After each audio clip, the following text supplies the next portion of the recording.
Hello there. Do you own a pair of these? These are the CAD MH310s. So if you have pulled this wire enough that it ruined the sound coming out of this ear cup, this is the way to do it. To go about getting to the wire that you have to fix. There's a screw in here that comes out.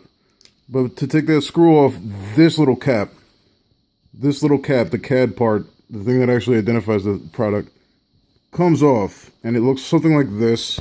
There's a screw in here that you got to take out, and then from here you can access the wires on the inside of this cap. This is where it splits from the right and left.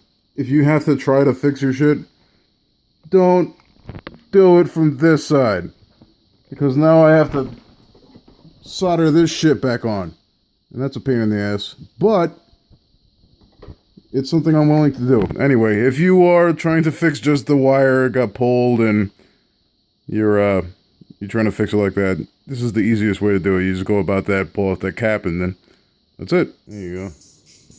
Ta-da! Good as new.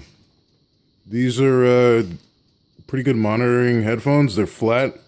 They're big. They get to be loud if you make them that way. And yeah, they work now. There you go. Don't forget this part. This part, if you pull this wire out, this is all you need to take out. You don't need to pull this shit off and reassemble it like I did. Yeah, just take this part off, and that's it.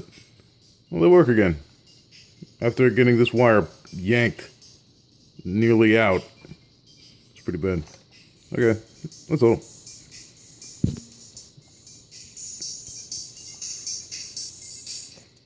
Yeah, they work again.